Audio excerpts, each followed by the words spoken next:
Good day, and thank you for standing by. Welcome to the third quarter 2025 Domino's Pizza Inc. earnings conference call. At this time, all participants are in a listen-only mode.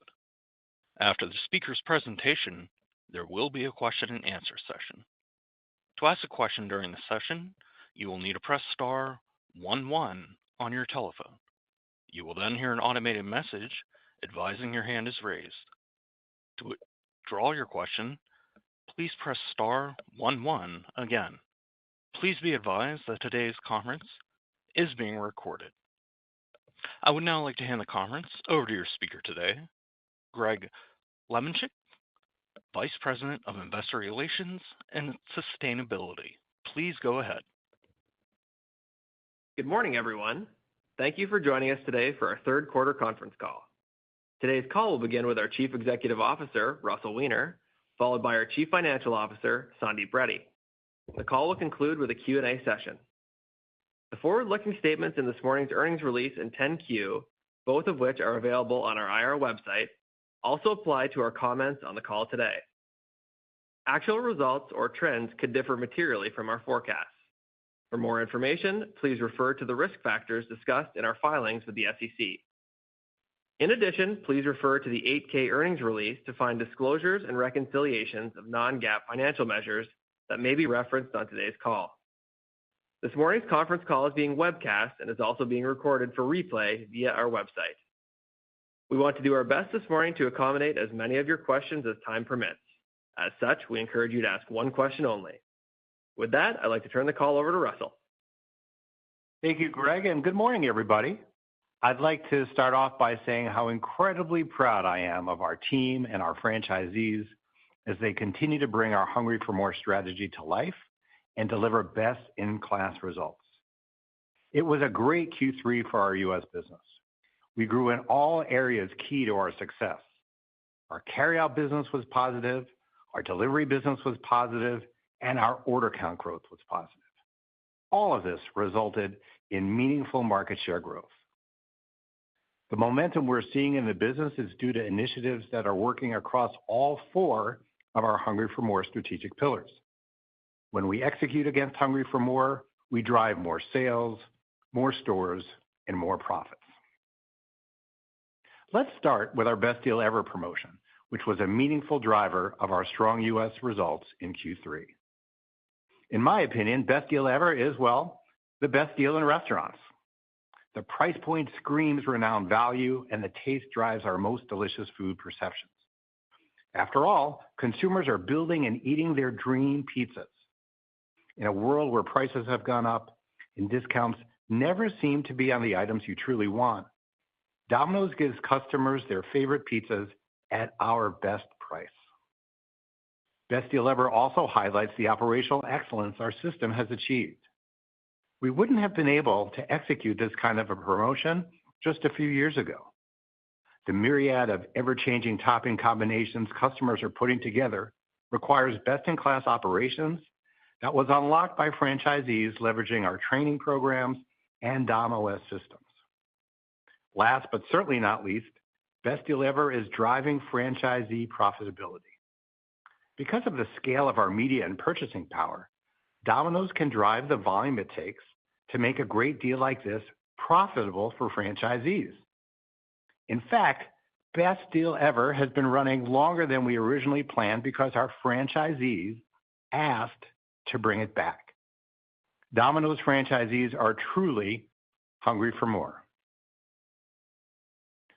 Parmesan Stuffed Crust Pizza was another contributor to our strong results in the quarter. This launch has gone extremely well and continues to meet the expectations that we had for it on every level. Mix, incremental new customers, and franchisee profitability. Most important, our teams continue to execute this complex product very well, which is key to its long-term success. The new flavors of Bread Bites we just launched marked our second innovation of the year and highlights our innovation with intent approach. Our intent with this innovation was twofold. First, adding two new flavors, garlic and cinnamon, brings news to the Bread Bites platform that we launched in 2012. Second, by adding these Bread Bites flavors, we were able to remove the more operationally complex bread twists from our menu. In addition, customers prefer the taste of Bread Bites over twists and love that they can get 32 Bread Bites for $6.99 as part of our mix and match deal. Another part of our renowned value barbell strategy is tapping into the aggregator marketplace for pizza delivery. Q3 marked the first quarter where we were fully rolled out on DoorDash, and we remain encouraged about its long-term potential for our business. We continue to expect our sales on DoorDash to grow as awareness and marketing increases, and believe this will be a meaningful contributor to our U.S. comps in Q4 and as we move into 2026. I wanted to quickly touch on the progress we continue to make on the upgrades to our e-commerce platforms. I'm excited to announce that we are now fully live with our website and mobile web experiences, where our goal prior to full launch was to see our conversion equal to or better than our old platform. The new site does just that. It's much quicker, in particular during the checkout process, which provides a better user experience. The apps come next, and our goal is to have them rolled out by the end of the year. Next is something our entire system is buzzing about. We are bringing all aspects of Hungry for More to life with a completely new brand refresh. It's our first in 13 years. The new campaign makes every aspect of the brand as craveable as what is inside the box. The new look and feel will roll out over the coming months in all of our marketing. Hungry for More is no longer just a strategy. It has a look, a sound, and a heartbeat. Seeing everything come to life this year gives me the confidence that in 2026 and beyond, we will be able to achieve our goal of 3% same-store sales in the U.S. and continue to take meaningful market share. We have best-in-class franchisee economics in QSR Pizza, the largest advertising budget, a supply chain with incredible purchasing power, and a rewards program that is bigger than ever. And we're just getting started. As you know, we don't usually do LTOs at Domino's, so everything we have launched over the last 2 years, aggregator ordering, a new loyalty platform, stuffed crust, and more, is a part of our base and will be part of our growth in the future. And we will continue to add new products, technology, and renowned value promotions on top of that. This will be how we drive best-in-class results and long-term value creation for our franchisees and shareholders well into the future. I'll now hand the call over to Sandeep. Thank you, and good morning, everyone. Our third quarter financial results continued to be impacted by a challenging macro backdrop, but we drove profit growth that was slightly ahead of our expectations due to our strong sales performance and the timing of investments. Income from operations increased 11.8% in Q3, excluding the impact of foreign currency. This increase was primarily due to higher U.S. franchise royalties and fees and gross margin dollar growth within supply chain. Excluding the impact of foreign currency, global retail sales grew 6.3% in the quarter due to positive U.S. and international comps and global net store growth. In Q3, retail sales grew by 7% in the U.S., driven by same-store sales and net store growth. This growth was slightly ahead of our expectations due to the strong performance from our Best Deal Ever promotion. We also paced well ahead of the QSR pizza category, which has grown over the last quarter to approximately 1% year-to-date. Same-store sales accelerated to 5.2% for the quarter on the strength of our Best Deal Ever promotion and Parmesan stuffed crust, which drove positive transaction counts. Average ticket benefited from 1.3% of pricing and stuffed crust, which carries a higher price point. This was partially offset by a slight decline in our mix due to a higher carryout business that has a lower ticket than delivery. Our carryout comps were up 8.7%, due to the previously noted initiatives, as well as continued growth from our loyalty program. Delivery was positive 2.5%, primarily driven by the strength of our Best Deal Ever promotion and stuffed crust. It also benefited from aggregators coming from the launch of DoorDash. Shifting to U.S. unit count, we added 29 net new stores, bringing our U.S. system store count to 7,090. International retail sales grew 5.7%, excluding the impact of foreign currency in the quarter. This was driven by net store growth of 185 and same-store sales of 1.7% that met our expectation. In the quarter, we continued to see strength in Asia, which was primarily due to strong comps in India. We have not seen any material impacts to date from global macro or geopolitical uncertainty. I wanted to highlight the refinancing transaction that we completed in the third quarter. We had two tranches of debt totaling approximately $1.15 billion, with a blended interest rate of approximately 4.3% that was due in October of this year. We paid down approximately $150 million of this and refinanced $1 billion in two $500 million tranches at a blended rate of approximately 5.1%. We were very pleased with the outcome of this transaction. We expect it to have an immaterial impact on our interest expense in 2025 and in 2026 and beyond. As a reminder, our next two tranches of debt come due in July 2027 and total approximately $1.3 billion. Moving to capital allocation, we repurchased approximately 166,000 shares at an average price of $450 per share for a total of $75 million in the third quarter. At the end of Q3, we had approximately $540 million remaining on our share repurchase authorization. Now, turning to our outlook for 2025, we continue to believe that global retail sales growth should be generally in line with 2024. As part of that, we expect the following. First, we continue to expect our U.S. comp for the year to be 3% and to grow our market share meaningfully in QSR pizza.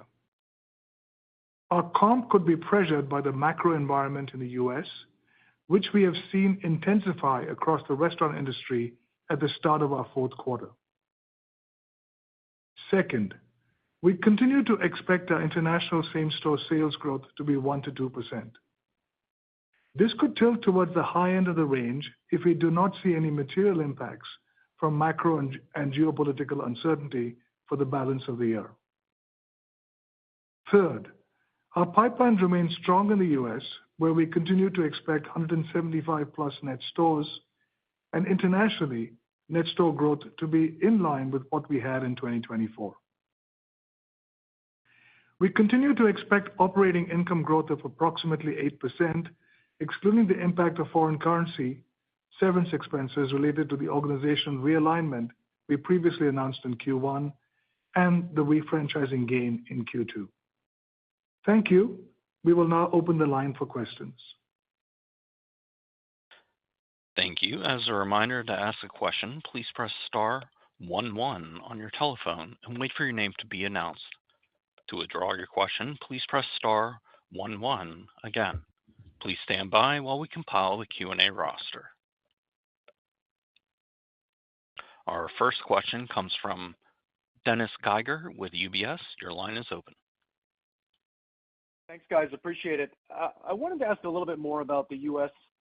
sales outlook, same-store sales outlook for the year. The reiterated 2025 guidance for 3%. You talked about the difficult macro there. Could you just kind of break down maybe anything on what you're seeing at a high level thus far, sort of unpacking that macro dynamic and the impact on the business, and then just the confidence in that number, given some of the initiatives that seem to be resonating across the promotional activity and some of the other levers? Thank you very much. Morning, Dennis. Thanks for the question. Yeah, no, I think as we said in the prepared remarks, we're reiterating our 3% outlook for same-store sales in the U.S. And I think as far as we're concerned, we've been talking about the macro environment being a key factor all year. So this is not new, but I think what we did want to point out was we've definitely been seeing a slowing across restaurant industry sales to start our fourth quarter, and that's just a factor that's out there. But as far as we're concerned, we are expecting to continue to gain share against the QSR pizza industry. We've done so really well so far this year, and we expect to continue to do that in Q4. So from in terms of initiatives, then we actually are running Best Deal Ever, as you know, right now. We're excited about DoorDash and the continuing impact of DoorDash, as we called out from the beginning of the year, to be more of a back half impact. So it should continue into Q4. And we'll have a whole bunch of stuff going on from the renowned value perspective as we move forward. So we just want to make sure that we do all the things that we need to do in terms of initiatives and drive them. And we're excited about our business, but I think we just wanted to point out that we're observing what's happening in the macro environment. And Dennis, morning, it's Russell. I would just say, in this kind of environment, what I'm very confident that we'll continue to do is drive market share. And what that does is it really puts distance between us and our competition. It puts pressure on the economics of their stores. So even some short-term restaurant headwinds leads to share gains and long-term gains for Domino's in that environment. Thank you. And our next question comes from the line of David Palmer with Evercore ISI. Your line is open. Thanks. Russell, I was just hoping maybe you can make a comment about the overall delivery market and what you're seeing, not just from a consumer standpoint, but competitively. It looks like from where we're sitting, like there is a lot of maybe desperate discounting, promotional activity on the third-party sites right now. Effectively, it's the industry's version of stuffing the channel late in the quarter. You saw a lot of this activity, and we're seeing these deals pop up on our app. So could you speak to the broader ecosystem of delivery right now and what's happening there and how you see this playing out? Is this sustainable? What does it mean for you and maybe the pizza category? Thanks. Yeah, David, good morning. I think, if you take a look, if you take a step back, that's part of why we're happy that both our delivery business and our carryout business was up for the quarter. There are a lot of pressures out there, but the fact that we're able to sustain that and I'll maybe use your words in a second, sustain that profitably is really important. I think we got to look back at the notes. I think you used desperate pricing or something like that. I'll compare that to our renowned value. This is value that we put out there that absolutely is aggressive and is aggressive. Certainly if you're a competitor of ours with different store level economics, different ability to drive volume, different ability to bring food costs down to a manageable amount. But the value we have out there is value we can sustain. So yeah, I think whereas we've got a lot of growth in carryout and continued growth in delivery, as more and more people come into delivery, they're having to buy their way into it. And I think in that kind of marketplace, we succeed, we excel. And Dave, I'm going to add another thing on this because we talked about this from the get-go on the aggregator channel, but we are pricing for profitability of the franchisees. So no matter what's going on in the delivery channel, we've actually been able to optimize that, and we'll continue to optimize that as we learn more and move along. And more importantly, I think just to put context behind what's going on in the delivery business, in a challenged environment to put up like the comps that we did, plus the new stores that we've opened, we're talking about close to mid-single digits retail sales growth on the delivery channel in a very tough environment. So we feel really good about our delivery business. We understand what's going on in the landscape, but we have the best franchisee economics, and we have the best ability to price for profitability in the industry. So we feel confident that we're doing the right things. We get excited about delivery here at Domino's Pizza. I'd say one addition to that is this is why I'm so bullish about our long-term prospects on aggregators. We deliver like 1 in every 3 pizzas out there. We're not at that share yet on aggregators. And I think a lot of that is because, well, one, we just got on DoorDash, but we're still growing, and there is pricing that in some places for the competition is probably not sustainable. And over time, that's what's going to enable us to grow to our fair share. And that's why I think aggregators are a multi-year a tailwind for us. Thank you. Our next question comes from Brian Bittner with Oppenheimer. Your line is open.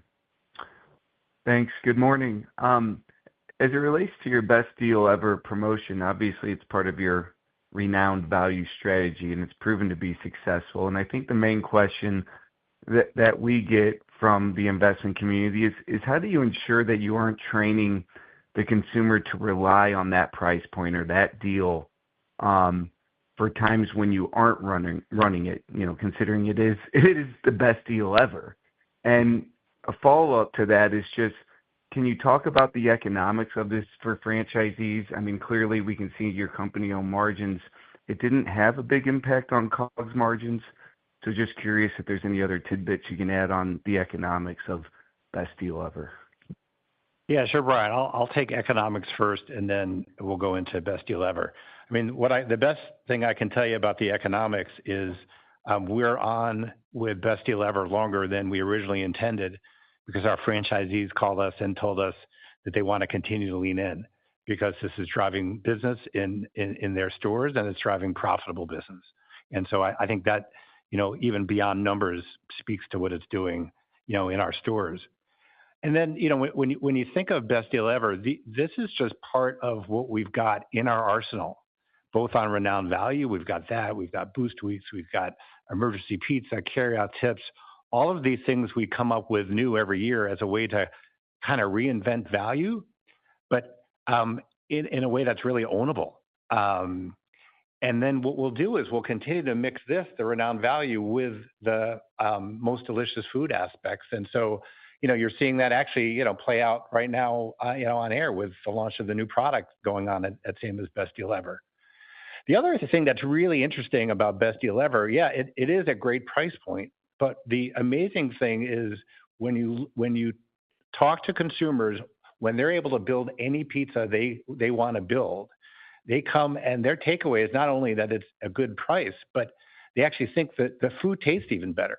And so this is not just a value-driven promotion; it's a most delicious food promotion, and we'll continue to weigh that with all the other strong things that we've got on our calendar in our arsenal for the future. Thank you. And our next question comes from the line of David Tarantino with Baird. Your line is open. Hi, good morning. Russell, I think you mentioned in your prepared remarks your confidence in delivering 3% comps in 2026 and beyond. And I think a common narrative on Domino's is that, this year had a lot of sales drivers that are going to be tough to lap. So I just wanted to ask you to maybe explain your thought process on how the next few years could evolve and why you're so confident that 3% is the right number going forward. Thanks. Yeah, thanks a lot for the question. I think some of the reason for the question is maybe, we run our business a little bit different than other restaurants. This is not a company that does a lot of limited time offers. And so when we launch a product, we launch it because we know it's good enough to stay on the menu, and we know it can build over time. And that's for menu items and value items. An example is our loyalty program. We relaunched our loyalty program in 23. It was bigger in 24 than it was in 23, and it'll be bigger in 25 than it'll be in 24. And David, I think that's the approach to some of these other ones. I just talked earlier about aggregators and how, over time we're going to get to our fair share, but we're not there yet. So it's not like we launched and hit our maximum for aggregators, for stuffed crust, for loyalty, for any of these things. what happens is they become part of our base for our future, where we continue to come back to them and grow, and then add things on top of that. If this was an LTO business, then I think people would need to worry because you're launching something and you're taking it away and you got to build on it. This is part of our base and part of our growth moving forward.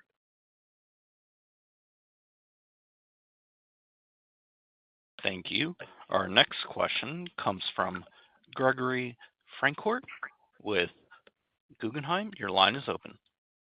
Hey, thanks for the question. Russell, I just wanted to ask, maybe going back to Best Deal Ever, the $9.99 price point's a couple bucks higher than some of your existing value programs. And how did customers use $9.99 versus the other two major platforms? And is there a possibility that you would maybe more permanently shift the customer up a couple bucks, but give them more and maybe make that a more permanent piece of the menu? Thanks.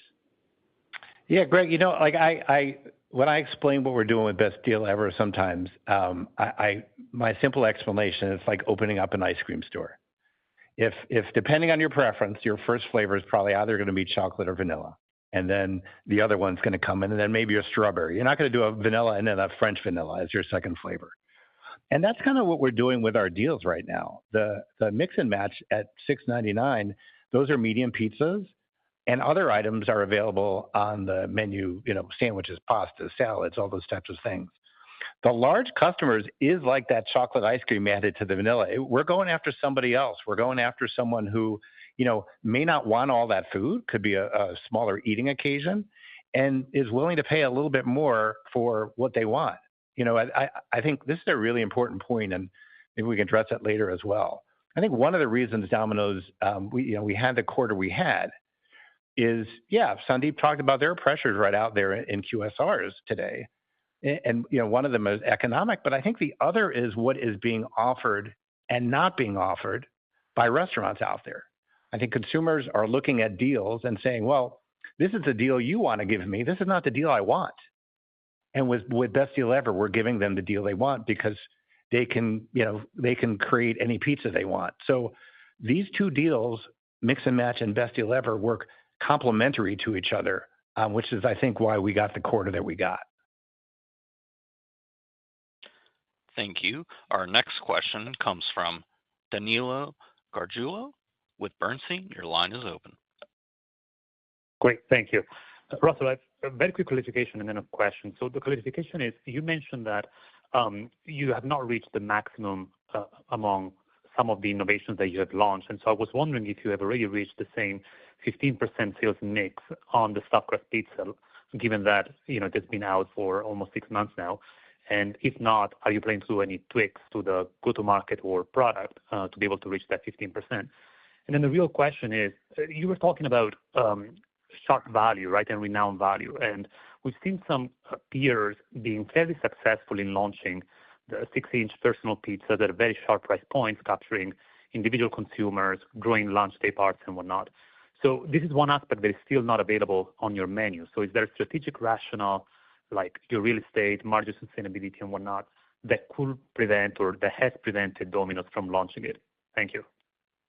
Yeah, thanks a lot, Danilo. We had really high expectations for stuffed crust, both from a mix, bringing in consumers, new consumers, and also operationally from our franchisees.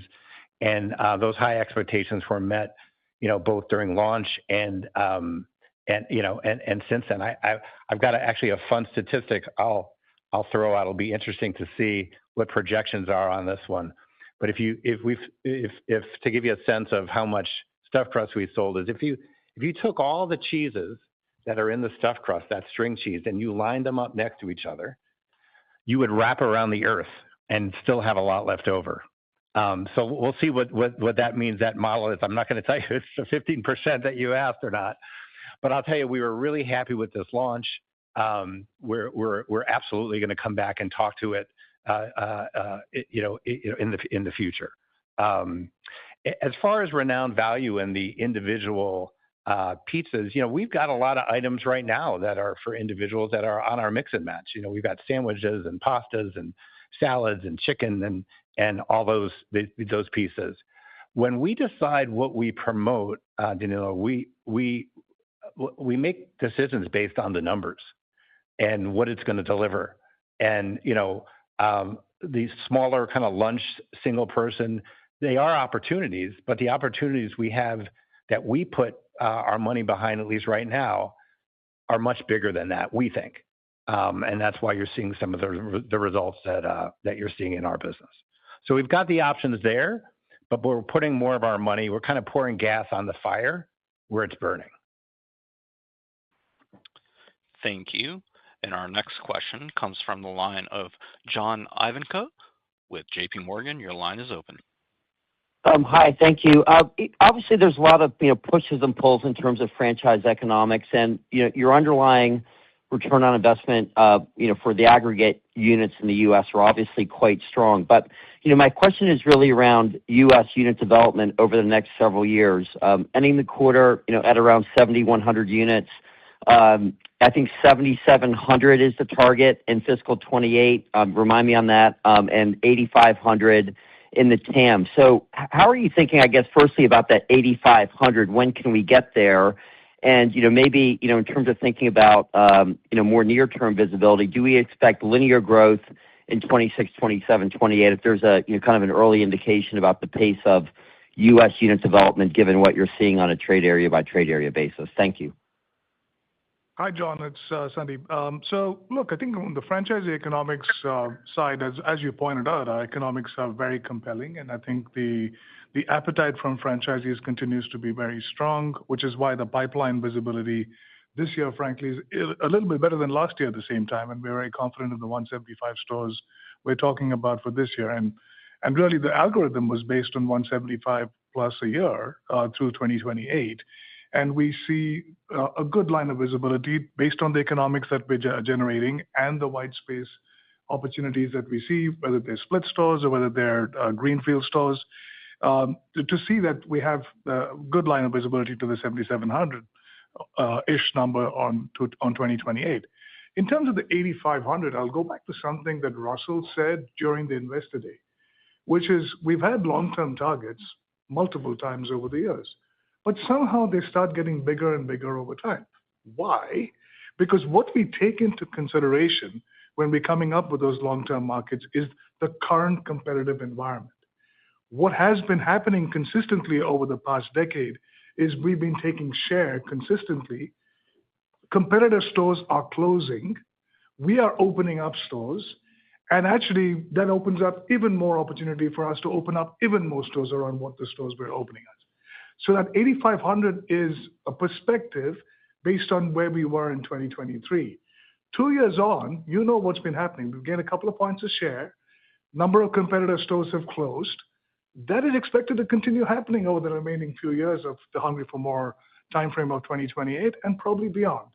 And so that's how we look at the full potential number of stores, and I think it evolves over time, and we feel very bullish about it.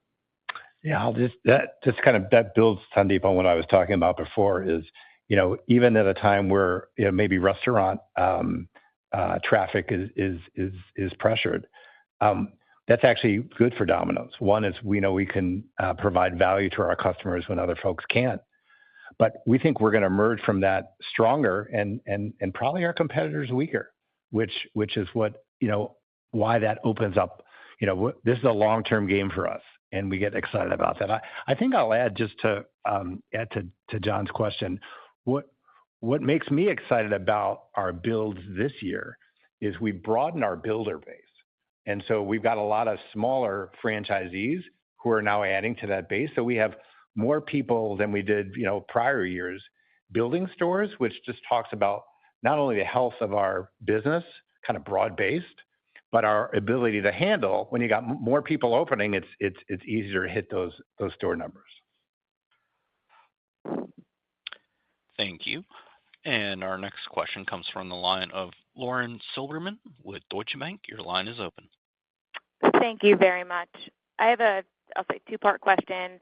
Just starting on the consumer environment, you guys have been calling out the macro challenges with the consumer since the back half of 24, which we've seen throughout the industry. It sounds like it's incrementally worse.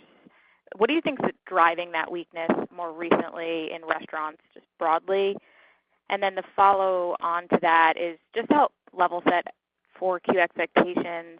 If the macro remains as challenging as you've seen to start the quarter, is 4Q coming in below a 3% comp? Just trying to understand how significant the macro decel is. Yeah. So I think your question's really good, Lauren, and I think you're keyed in on what we've been talking about, that really speaking, we saw the macro get really tough starting around the back half of last year, in 2024, starting really in Q3. And I think as we kind of came out of 24 and built our expectations for 25, our base expectations were going to be tough macro. And that's why we've been talking about the tough macro as something we've been paying attention to all along. And so far this year, the macro really has paced as we expected it to in the first three quarters. What we're really pointing out to is in the fourth quarter, we started seeing a slowing across the restaurant industry broadly relative to where Q3 was, and we're pointing it out. And look, I mean, if it intensifies even further, knowing that we're up against a tough macro environment last year, that could put pressure on our full year same-store sales number. So that's being realistic about it.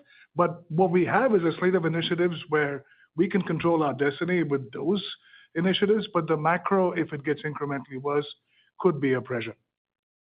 And I just add to that, kind of repeating what I said before, maybe in a different way, is that short-term category pressure leads to long-term opportunity for us and short-term share growth. So thanks, Lauren. Thank you. Our next question comes from Peter Saleh with BTIG. Your line is open. Great. Thanks for taking the question. Maybe I just wanted to ask a big picture on the pizza category. I think the pizza category was, you guys were commenting that it was about flat for the first half of the year and now seems to be up 1% before maybe weakening a little bit, or the entire industry weakening in the fourth quarter. I was hoping you'd give us a little bit more color on, maybe in the third quarter, that acceleration, what you're seeing by maybe income cohorts, geographies, day parts, just trying to understand maybe what changed or kind of where the acceleration is coming from in 3Q. Yeah, the income cohort pressure on the lower income customers has been seen kind of throughout restaurants. What I think speaks to the kind of renowned value we have out there is we actually were up amongst all income groups for the quarter, and that's our second quarter in a row where we're up against the lower income customers. So no matter what pressure is out there, we seem to be breaking the trend. And Pete, what I'll add is you rightly pointed out that we're now at 1% year to date, and there was an acceleration in the category a little bit compared to the first half of the year. And really, this gets us very close to our 1 to 2% historical growth rate. So the pizza category is continuing to grow kind of in the range of what we expected when we set out the Hungry for More algorithm, and our plans are constructed around that. So I think that was an important point to make, because a lot of some of the questions I was getting was, is the pizza category declining? And it's not true. I mean, it's up slightly, up 1%, which is close to our history. Thank you. Our next question comes from Chris O'Cull with Stifel. Your line is open. Great. Thanks, guys. It's Patrick on for Chris. My question was on carryout. I mean, you had a nice sequential pickup in the comp. The two-year stack was really healthy this quarter. And I was curious if you were able to just disaggregate where that growth was coming from, and how much is higher frequency versus new customer acquisition. But additionally, I know historically you said that there hasn't really been much crossover between carryout and delivery. And just given some of the broader softness in the environment, especially that you're seeing in the beginning of the fourth quarter, I mean, is there any evidence that some delivery customers, maybe even on the lower end of the income spectrum for that channel, may be increasingly opting for carryout? Yeah, so I think, look, on the carryout business, we're just really excited about where the momentum is taking our business. And we even talked about it on the last call when we had I think 5.8, if my memory serves me right, on same-store sales, and now we have an 8.7. Fantastic. But the drivers of carryout were everything that we talked about in the prepared remarks. Best Deal Ever was a huge factor. Parmesan Stuffed Crust is a huge factor. The compounding impact from the loyalty program that we talked about in the last call continues to be a factor. Russell just talked about the fact that our loyalty database continues to build upon itself. That's the compounding impact that you're seeing so clearly on the carryout business. We always look at that crossover between carryout and delivery, and we really haven't seen a shift on that crossover, somewhere in the mid-teens. So I think as far as we're concerned, we're getting after an incremental customer for the most part and building their frequency behind all the initiatives that we have. Yeah, and that carryout number is more of a share growth within carryout than it is, taking folks from delivery to carryout. I think also, Sandeep talked about our initiatives, but you'll remember, for example, when we talked about the relaunch of loyalty, there was intent, there was purpose behind that. We redid the program because the original program that was launched in 2015 was more of a delivery program, was more of a program for delivery customers who were high frequency customers, higher ticket customers. And so a lot of the growth we're seeing is because of the changes we made in the loyalty program, as well as Best Deal Ever and Stuffed Crust. Thank you. Our next question comes from Andrew Charles with TD Cowen. Your line is open. Great, thank you. I was wondering if you could help us understand your confidence in the compounding impact of aggregators in 2026, as it's unclear in the 2.5% delivery same-store sales this quarter that you're seeing a second year of growth within Uber sales. Yeah, the Uber sales are absolutely within our expectations. We're now fully on with DoorDash in Q3, and so we're just getting started. Q4 into 2026, we expect aggregators to continue to grow. I see no reason, Andrew, why, if we are 1 out of every 3 pizza deliveries off aggregators, why we can't be that on, because what works on these platforms is what works on off the platforms, which is scale, price, and kind of delivery times and location. We own the delivery experience there, so we've got a lot of confidence and a lot of room to grow over the next couple of years. Also makes you realize that a lot of what you saw, at least in this quarter, with the positive delivery number, while certainly aggregators were a piece of it, the 2 biggest things were kind of, I hate using the word self-help, but call it self-inspired initiatives in Best Deal Ever and Stuffed Crust. So I love the health at which we grew our delivery business this quarter. And Andrew, I'm just going to point out something that we've talked about previously. To Russell's point, Uber is tracking where we expected it to, and we're very happy with that. But if you look at the cadence with which Uber built last year, it took time. It kind of steadily built over the course of the year. And this is the first full quarter that we've been on DoorDash. So it's going to slowly build over time. And I think that's why we expect that compounding impact to move all the way through 2026. And we're going to have even more time on Uber by that time, in addition to DoorDash getting to a point where it's fully annualized as well. So we feel really good about the aggregator business, and we really want to manage the delivery business as one whole, understanding that there's going to be 1P and 3P dynamics. Yeah, and Andrew, back to the question from earlier, we're going to price competitively, but we're not going to be irrational in pricing. And so we're going to grow at a steady rate on this channel. And I think I know to compete here in the long term in a sustainable way, you have to offer discounts that you can sustain, and we can absolutely do that. Thank you. Our next question comes from Christine Cho with Goldman Sachs. Your line is open.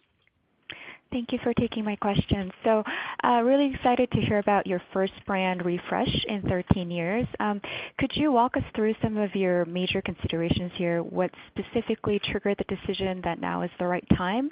And are you able to share kind of any additional color related to timeline, required investments, and how it will be split between you and your franchisees? Thank you. Yeah, Christine, thanks. The last time we did the brand refresh 13 years ago, I was the chief marketing officer, and I can just say I'm jealous at what Kate Trumbull and the team have done with this brand refresh. They've just really taken it to the next level. And it was kind of inspired by our Hungry for More strategy and what we saw that we were doing really well, which is driving renowned value, the R in Hungry for More. And what we saw that we had a little bit more opportunity to do which is to drive perceptions, not actual, but perceptions around our deliciousness.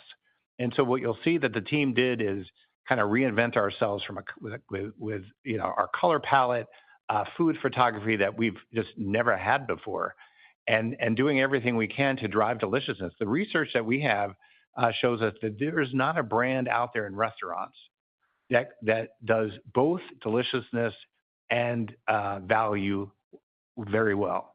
And we know that if we can do that, we're in territory all by ourselves. And then, just at the end of the day, when you realize that, the middle of your name, Domino's, has in it, you also realize you hit the jackpot. And so this is really a culmination of Hungry for More, which was a strategy coming to life in something that consumers can hear, can see, and taste every day.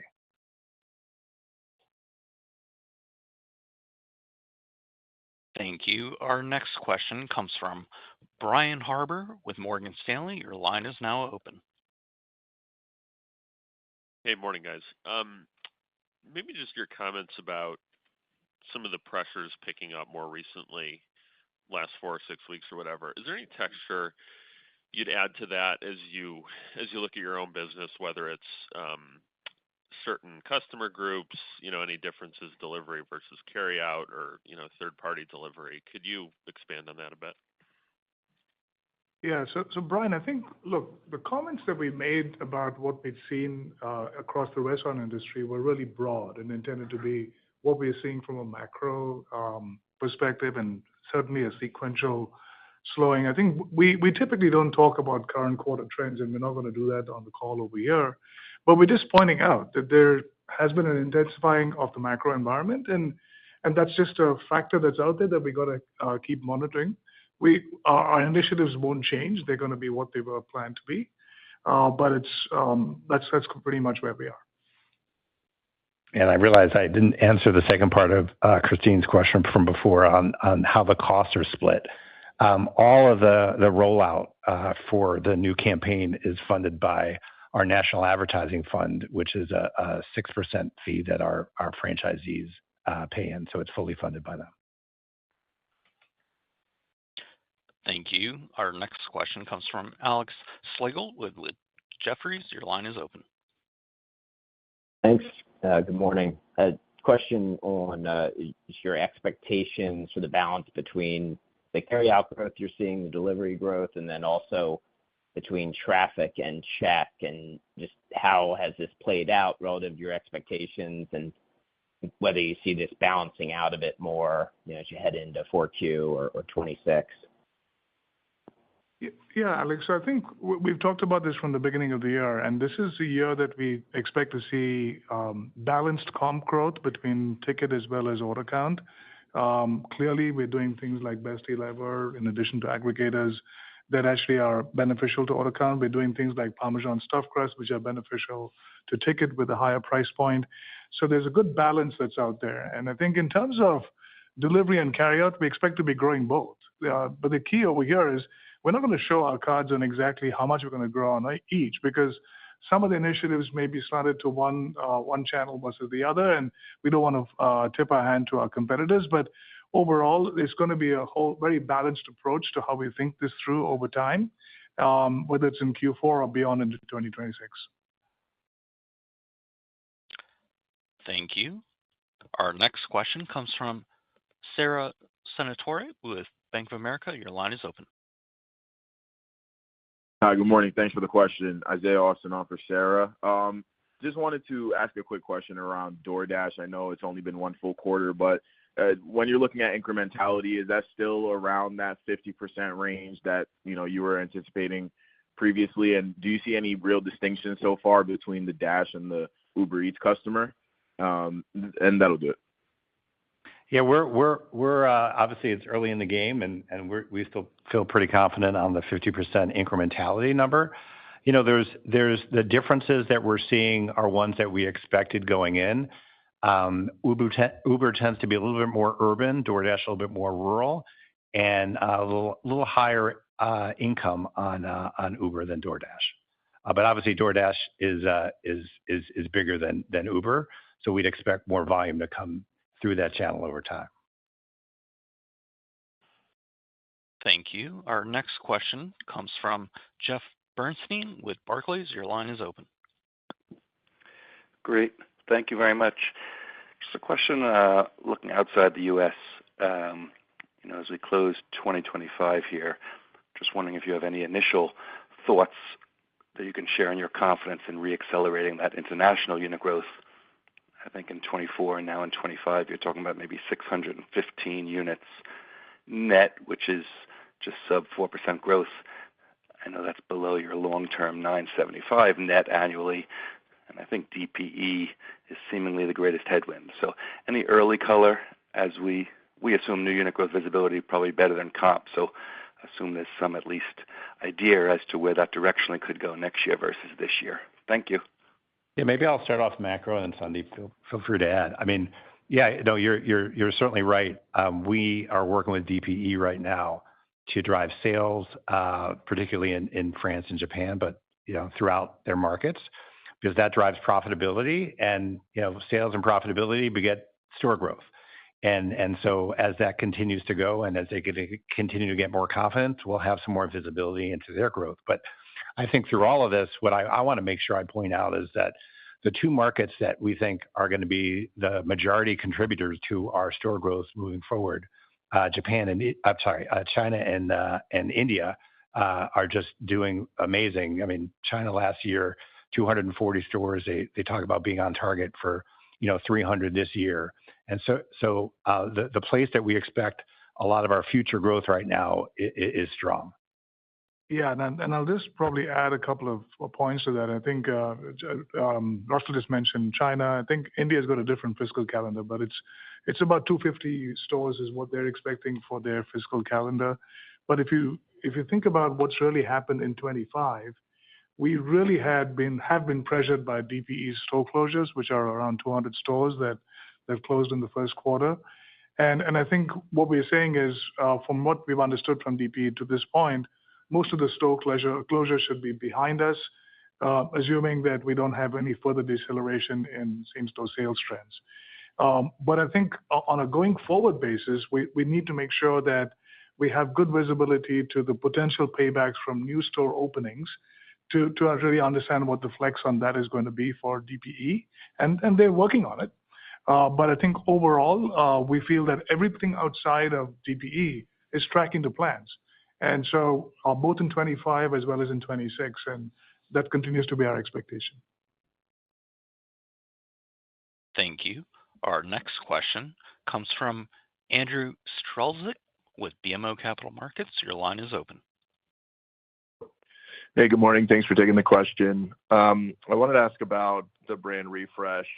And in particular, there was a comment in the announcement about defining how Domino's launches bolder menu innovation. So, the question is, are you thinking about innovation opportunities differently moving forward? And how are you thinking about the brand refresh amplifying the impact of innovation moving forward? Thanks. Yeah, no, that's a great question. One of the things that we had been stressing since with the original relaunch in 2013 was the diversity of all of our menu items, right? We launched Mix and Match, and we had all these things that you could get for what started at $5.99 and became $6.99. And we became very retail oriented in the price points and frankly, the product. It was just a lot of show and tell. Here's what we have for $6.99. It was kind of flat. And what you'll see now, and I think you're seeing this, with the Bread Bites launch, is a real focus on the deliciousness of the food that we're talking about. People know a little bit more about our menu.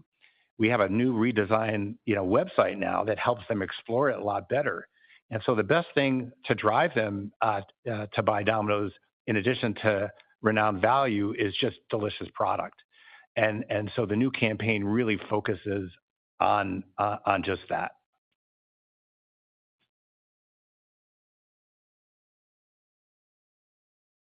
Thank you. Our next question comes from Todd Brooks with The Benchmark Company. Your line is open. Hey, good morning. Thanks for my question. On Best Deal Ever, Russell, you talked about how the franchisees were so pleased that they looked to extend the program, and that was granted, that it's been a successful driver of share within the category. And then you and Sandeep have both outlined a tough macro. I just wanted to ask, as you look to Q4 and other initiatives that have been planned, the ability to overlay this type of value that's resonating with a consumer in what's going to be a tougher macro environment, is this something that could be extended further? Thanks. Thanks, Todd. I mean, you bring up a great point, and I'd make even take a step back and say we've got a arsenal now of value, whether it's Best Deal Ever, Boost Weeks, carryout tips, emergency pizza, that we could bring at any time, and they've already got recognition around the country. We're not starting from scratch, and so that gives us optionality. That said, we've built our Q4. We obviously never give forward-looking information on what that is, but we feel really good about the quarter. Obviously, we've started with Best Deal Ever, and you'll see us leaning into all aspects of Hungry for More in Q4. Thank you. And our final question comes from Zach Fadem with Wells Fargo. Your line is now open.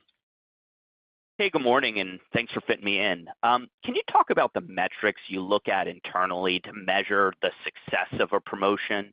And in light of the environment today and elevated industry discounting, curious how your promotional success has evolved, better or worse, as industry promo steps up. Yeah, that's a great question. Maybe I'll answer it a couple of ways. One is I think we're really unique in that the discounts we're offering during these tougher macro times are off items that people actually want. A lot of what we're hearing now are the discounts I'm getting out there are not on the kind of the main item that I want. How we determine, what we put on TV or on the website, Zach, is we got a pretty good formula for success history here, which is essentially we know if we can drive profitable order counts, that works to drive, franchisee profitability. Short-term gains in ticket at the sacrifice of order count, once your pricing is in the right realm, are not sustainable. And that's what we're seeing now. I mean, if you just looked at Best Deal Ever and said, hey, are you going to get the same volume that you would do on non-Best Deal Ever? Then you'd say, oh, I'm not going to do that because we're not putting enough dollars in the bank. But something like Best Deal Ever, we know ahead of time from the research what it's going to drive. And so we could be a little bit more aggressive on the price point because, we always tell our franchisees, we put dollars in the bank, not percents. And I'm going to add one thing to what Russell just said. Absolutely, the lagging indicator is going to be franchisee economics and profitability for all the reasons he explained. But really, the leading indicator of that is compounding frequency. If we aren't seeing compounding frequency across our customer base, the likelihood of actually building up into that franchisee profitability is going to be more difficult to achieve. So that's something that I've been actually watching continuously happening since we lost Hungry for More, and I think the loyalty program ends up being the perfect accelerator for all of that to happen. Yeah, I think the idea of looking at order counts and frequency, like Sandeep said, is a great way not to just look at our business, but to look at all restaurant businesses. Order counts are key to sustain success. Thank you, Zach. That was our last question of the call. I want to thank you all for joining our call today, and we look forward to speaking to you all again soon. You may now disconnect.